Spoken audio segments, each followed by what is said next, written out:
Ladies and gentlemen, for joining us on this edition of the Primetime Newscast on Equinox Television, live from our headquarters in Cameroon's economic capital, Douala. I am Bable Jonathan. In our top stories in this edition of the news, the network of human rights defenders in Central Africa, REDAC, condemns with strong terms the torture inflicted on Mancho, BBC and other detainees of the Anglophone crisis following the recent protests in the Yaoundé municipal or principal prison. And the civil society organization has urged the Minister of Justice and Keeper of the Seals and his colleagues to resign over the recent protests in the incarceration centers in the nation's political capital, Yaoundé, and the southwest regional chief town, Boya. And Human Rights Watch criticized the United Nations Secretary General for excluding Cameroon in his 2018 report on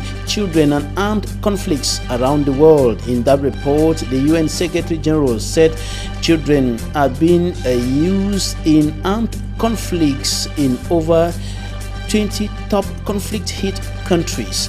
We'll be giving you the details in this newscast. Stay with us.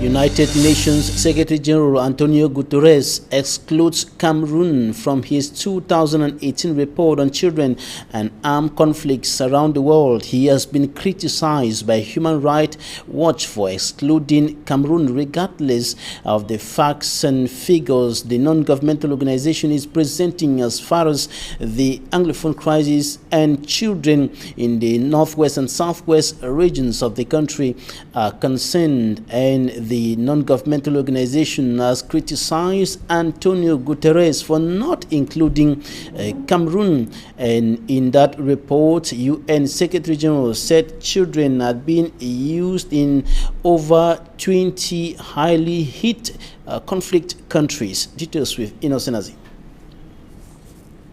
United Nations Secretary General Antonio Guterres, in the annual report on children and armed conflicts for 2018 released on Tuesday, July 30th, says children are continuously being killed or injured in operations by security forces in conflict countries of the world.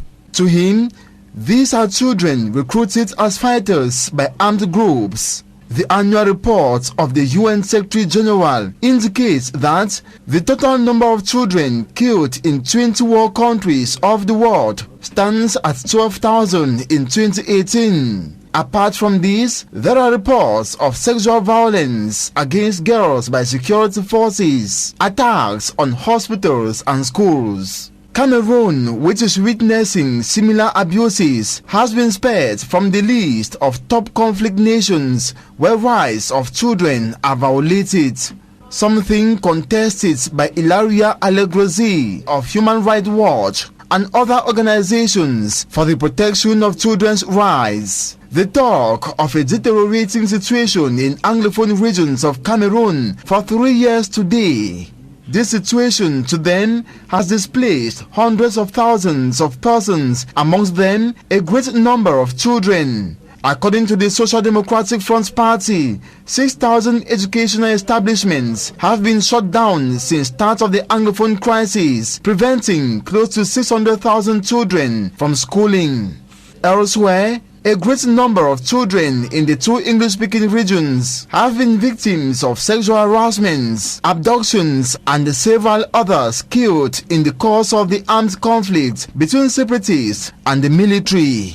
Many of these children also serve as fighters in armed groups in the northwest and southwest regions. Commentators think the exclusion of Cameroon from the reports of the UN Secretary General should not mean to the government of Cameroon the situation in the two English-speaking regions is blurred in the eyes of the United Nations or in general, the international community.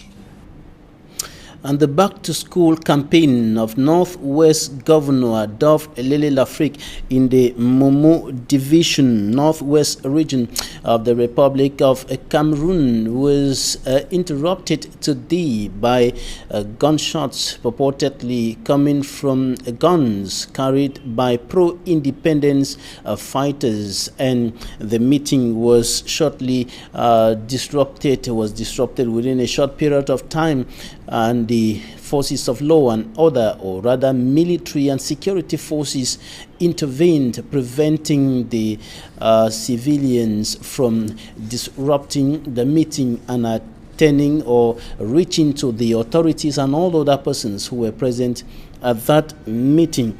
And I told you in the headlines, the network of human rights defenders in Central Africa, REDAC, is calling on Cameroon's Minister of Justice and keeper of the seals and his colleagues to resign over the recent protests in the Yaoundé Principal Prison and the Boya Prison in the southwest region of the country.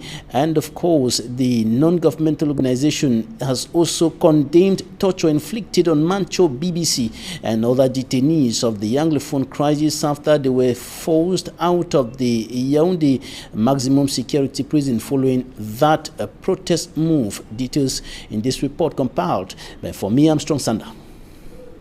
After the mutinies of the Yaoundé, Kundenge and Boya Central prisons, the network of human rights defenders in Central Africa, REDAC, say Cameroon's Minister of Justice and the Secretary of State in charge of penitentiary administration are incompetent and should resign. REDAC, in a press conference in Douala, painted a disturbing picture of what they call a flagrant violation of the rights of concerned detainees deported from the Kundenge maximum security prison to detention centers. BBC Mancho, avant de partir de la prison principale, était déjà bien amoché. BBC Mancho, before being deported from Kundenge prison, had wounds all over his body. After being severely tortured at the prison, he has wounds everywhere, and we ask that he should be given immediate access to proper medical care. There are others whose whereabouts we do not know. They all suffered serious physical and psychological torture. Be it at the Boya Central Prison or the Yaoundé Kundenge Prison, these victims have not been given access to medical care. Ils n'ont même pas de soins, n'est-ce pas, médicaux. REDAC finds it incomprehensive that Mancho BBC, Penteres, Z Conrad, and Mamadou Mota be tagged brains behind the mutinies, even without a preliminary investigation procedure introduced and concluded. To REDAC, the government has failed in its responsibility to protect human beings who, be they prisoners or free, all have the right to proper medical care, private life and food. The rights group went further to accuse the government of Cameroon for the structural cause of the protest, advancing, for example, the overcrowded nature of prisons in Cameroon. REDAC says the Yaoundé Central Prison, constructed in 1968 for 800 places, now hosts some 4,800 inmates under precarious and inhuman conditions. The government has the obligation to implement the respect of due rights because they ratify those conventions. Even prisoners have the right to protest if their inherent rights are violated. Even prison, you are the one who know only to arrest, and you could not build prison. From 1,000, you are now more than 5,000 in a prison. Who is the responsible? Is it Mancho? Is it Terence? Is it Conrad or Galim? No, it's this government. Not only the Ministry of Justice, no, it's not only so it's the whole system from Bia to all other ministers. It's a failure. They fail. The rights group noted that the government of Cameroon has politicized the judicial system since the Boko Haram crisis to the Anglophone crisis and now the post-electoral crisis. REDAC called on the government of Cameroon to come out clear on the number of casualties recorded on the 22nd of July 2019 in Yaoundé and on the 23rd of July 2019 in Boya. They asked the government to give the exact number of those deported from prisons and where they are being held, identify those responsible for the torture meted on prisoners, hasten the judicial process, and free all those illegally detained for several years without trial.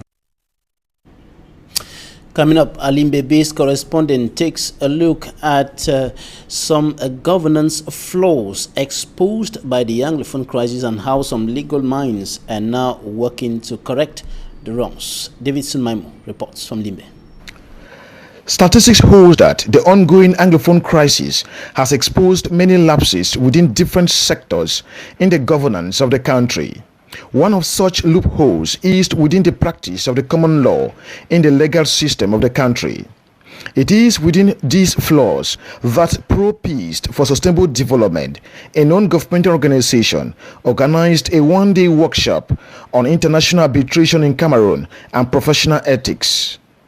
According to Barrister Aso Ebi-Epe, CEO of the organization, no arbitration center exists within the common law practice jurisdiction, that is, the northwest and southwest regions of the country. We are motivated by the failing court system in our jurisdiction and the fact that we must move ahead with the changing times. We know that in Cameroon we have JICAM, we may have other arbitration centers, but we do not have any arbitration center in the English part of Cameroon. He expatiated on the importance of having one in the English part of the country, since Cameroon has ratified the act of arbitration. If you were to go and do a census, litigants will tell you that the court system is failing. Why? Litigation is time-consuming. The procedures are a little bit too cumbersome. Sometimes we do not have these actors who are particularly trained. So it is different from the state-owned system where somebody may sit on an issue where he does not have an expertise knowledge on it. So we are working very closely with the Chartered Institute for Arbitration to have qualified and certified arbitrators so that in due course we may have a center in this part of the country. On the ethics of the profession, one of the guest speakers, Barrister Tangoni Gilbert, say the common law practice is gradually derailing from its standard. Lots of the younger generation who are coming in, they no longer have value for the ethics. You get situations wherein lawyers, for instance, they go behind to see judges to cut deals, which are things that were not heard of, some 30 years ago when we came into this profession. See colleagues, lawyers who will agree with their colleagues on a particular way of conduct, and they turn around and they don't respect their word. You get lawyers who collect fees from clients and they don't do the work. We as lawyers, we are supposed to keep the profession clean, to keep the streams of the profession sane, so that others who intend to come to this profession, they will have good reason to envy us. The workshop is geared towards equipping lawyers with knowledge on arbitration. In the report coming up next, Immaculate Fogui tells us the story of 1 month, 3-week-old Alex Andy, a child who developed frightening malformations and health complications at the level of the head after delivery in the bush in the southwest region of the country. The mother spent the whole of her pregnancy period in the bush receiving no medical attention, and the child was born with frightening malformations, and the child was transported to Douala for a surgery. And the good news is that the surgery was successful and the child is responding to treatment. Details in this report. Unable to follow regular antenatal care due to the worsening Anglophone crisis, the health of the baby of this victim of the Anglophone crisis is in a deplorable state. Carmen Prudencia stayed in the bush for close to 1 year without receiving any medical care throughout her period of pregnancy right up to delivery. The thing that actually brought me to Boya is for the health of my baby. I gave birth to my baby in the bush, After giving birth to my baby in the bush, the baby hair started growing after 2 weeks. So the thing that really actually made me to go and stay in the bush with the others that are in the bush today is because of the war that we have in Cameroon. So the military are actually there in Mienge. They are staying there. So we cannot stay with them in one place. We left them there to go and stay in the bush. And the father of this baby actually died because of the military. They shot him by stray bullets. She met the doctor for the first time when her baby was 1 month 2 weeks old, and this explains the critical health condition of the child. So for this baby, we think it's a congenital malformation that has led to the accumulation of the fluid, what they call cerebrovascular fluid within the skull, and that's why the child's head is that big, because fluid keeps on accumulating and the body cannot reabsorb that fluid. A Carmen Prudencia recounts her ordeals while back in the southwest region of Cameroon. At that time, the head of my child was so big, and when I do a scan result for the baby, for the child head, they said that it's water that is inside the baby head. But now the baby is now fine. The head has actually go down and the baby is feeling fine. He's actually sleeping well now. Before, he was not sleeping at night. I usually stay at night with him up till 4 o'clock, breaking the next day. That is when he started sleeping. She and her baby were later transported to Douala, where successful surgery was carried out by Dr. Fojo Jovial alongside Dr. Kamter. She used the opportunity to thank all those who supported her during her difficult moments. I'm actually first of all thanking the EQUINOXE people that helped me to publish the image of my baby outside there for those who watch it. I'm thanking them. For the mayor in Myoka, Mr. Ken Michael, I'm thanking him with his family. Mr. Manga, I'm thanking him.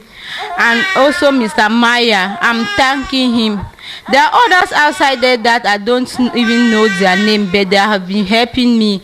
Right now, we are in the hospital to check on the situation of Auntie Alex, who feels better, who looks stronger, and it's all thanks to all what you have offered as help, so his health can be restored. Equinox Television, Robert Mukwebe and Immaculate Fogwe. Thanks, Immaculate Fogwe, for that report. And in a similar story, we are heading over to the opaque city of Limbe with Davidson Maimo, who tells us that parents of a triplet are begging for help from men and women of goodwill and even from the government as a result of the fact that the children were born in a very difficult situation, notably as a result of the Anglophone crisis. The children are, however, responding to treatment. The family of the triplet say it is by God's grace that the triplet arrived at the regional hospital in Limbe all alive, taking into consideration the nature of the road from Kange Fishing Port, a locality within the Limbe 3 subdivision that is in dire need of good motorable road, especially within the heart of the rainy season. Medical personnel at the regional hospital say upon arrival, the triplet all had respiratory distress and needed immediate intensive medical attention. Place an NG tube so that if there are some other secretions that block the respiratory tract, the secretion should come out through the NG tube. So we had to remove their clothing, and then we did suctioning. Now we suction them from secretions from their nostrils and their mouth. And then now the next thing that we did, we placed them on in the incubator, because that same Friday the baby's places were cold since it was raining. So we had to place them in the incubators to keep them warm. In the heart of the rainy season, with financial difficulties, the father of Nigerian nationality, Monday Ogbo Obamesi, who is a fisherman, pleaded for help from well-wishers as a triplet only surviving hope. Some people that they don't want picking, it be hard for them for men. But now, so the 3 picking where God don't give me, so my power not carry them for female there. So now the reason now we say make government here, made if help me, including Nigeria consulate also. For now, the mother and the triplet, all under medical attention at the regional hospital in Limbe, are counting on the benevolence of people of goodwill.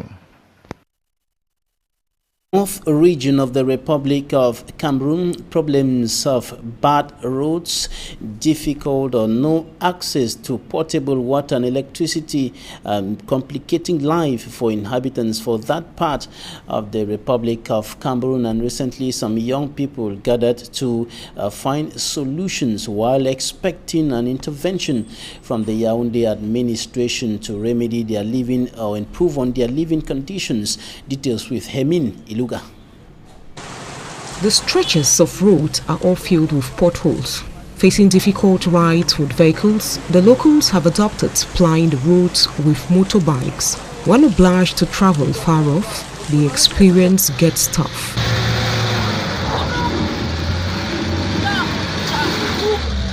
Added to no electricity flow, people are faced with long distances to fetch the precious liquid. Far from the qualities of potable water, one would definitely question the health status of the consumers. A majority are diagnosed of cholera. The dwellers have it. They have been abandoned to themselves. Je dirais que le nord est dans le noir. I will say the north is in darkness. We don't have water, electricity nor roads. Coming from Marwa, for instance, it is not easy. The roads are bad and sick persons can't even support the roads. Les routes sont gâtées que quand un malade ne peut même pas traverser. They blamed your plight on the poor governance of the Cameroonian government, and to them, youths are better pleased to take relay and address the people's worries. J'exhorte le pouvoir public de laisser la jeunesse. I exhort the government to give room to the youths. Youths are not naive. Youths could do what elders could do. Ce que les grands peuvent faire. Plus de 1000 jeunes. C'est déjà quelque chose. More than 1,000 youths, it is encouraging. These are youths who ponder on our situation in these regions. Par rapport à nos situations dans le septentrion. Coming from the DOMOU, North and Far North regions, the over 1,000 youths meeting for the first edition of the Youth Forum are projecting for better living conditions in the three regions. That's it for the first part of this newscast. Coming up next, Talking Point.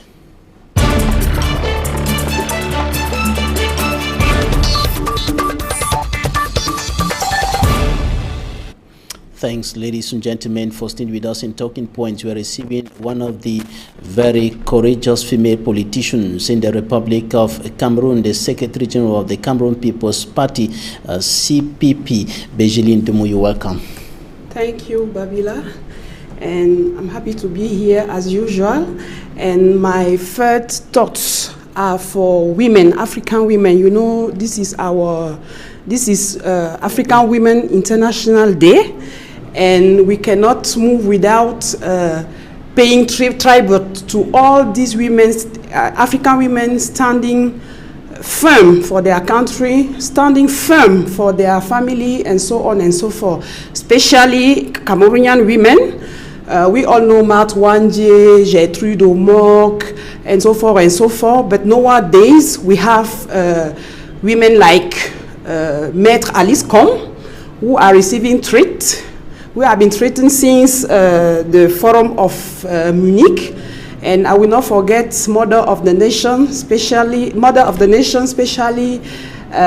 like Elizabeth Kwa, Bernadette Menga, and Mama Boyo from Bafia. All are strong women on who we rely. And of course, the national president of your political party, Kaban Yes, Wala. of course, Kawala. If I may ask, what is the essence of such a day? Does it bring anything to the women? Yes. Every day is important because it's there are important moment for women to make a step and think about engagement, because the International Women's Day was launched in 1962 and is the period where most African countries were gaining their independencies, and it was about the place of the women in their country, in the independence, in politics, and so on and so forth. So it's always a moment, an important moment to make a step and think. That's why today I'm here. All right. Let's talk about the situation of detainees of the Anglophone crisis who are held at the Kondengi Maximum Security Prison in Yaoundé. And you were at the press conference of the Network of Human Rights Defenders in Central Africa today, who condemned the torture inflicted on Mancho BBC and the others. Yes. And it is clear that as Cameroonian, it will not only be REDAC to condemn what is happening here. It's we all Cameroonian. Cameroon, CPP and Stand Up for Cameroon were at the forefront from the beginning of arrestation, because we will not forget that it's not only arrestation did not begin with Anglophone. Don't forget Boko Haram. 2014 arrestation start. We have thousands and thousands of arrested from the Boko Haram crisis. Then the Anglophone crisis arrived. Another 1,000 of Cameroonians, among which Mancho, BBC, Terence, Penn, Conrad C, Gbalim, and many others, who are arrested, even militants of alliance of MRC. So it is not only association or political party who must condemn what is happening. It's all we Cameroonian. And out of condemning, we must stand to put an end of what is happening. How can a government, how can a whole government who have laws, who ratify international law, can keep prisoner in detention without anybody can see them? Maximilian Gombe was in Yaoundé. She cannot meet them. Families of all these detainees were in Yaoundé. Nobody could meet her. And the governor is saying nothing. So it's a scandal. It's not normal. And we must stand to say no out of everything. And you think that the Minister of Justice and Keeper of the Seas and his colleagues should resign? That's what came out of that press statement. It's not a matter of Minister of Justice. It's a matter of failure government. It's not only the justice who have failed in Cameroon. We don't have water, we don't have roads. You know how it's difficult nowadays to circulate in our cities. We don't have hospital, nothing. Even to organize a champion like Can, we were not unable. So it's a failure, a strong failure government. So it's not only matter of Ministry of Justice and who, I don't know if you see the communique he released asking for how can we make to to put more prisoner out respecting laws. Is now that he's notifying that prison were uploaded, were full of detainees. And I will not and don't forget that most of the prison, most of the detainees, 3/4 of the prisoners are just in detention waiting for their trial, not condemned. So please, Babila, it's no longer a matter of Laura Esso. It's Laura Esso team, it's Paul Biya teams, and we'll never be tired to say it's time for them to leave. And you as the Secretary General? And it is not a matter of words. It's not a matter of saying they have to leave. We must stand as Cameroonian and push them out like other countries did. But others think that it cannot work. For example, the vice president of the CRM thinks that that strategy can't work. When you look at Burkina Faso, when you look at Sudan, when you look in Algeria, it works. And we in Cameroon, we cannot avoid such a people demonstration. The people power, it is only Cameroonian who will stand and take back their country. And it is urgent. Thanks very much, Bergeline. DOMOU, you are the Secretary General of the Cameroon People's Party. Thanks for coming. Thank you, Babila. Thanks, ladies and gentlemen, for staying with us. That's it for today.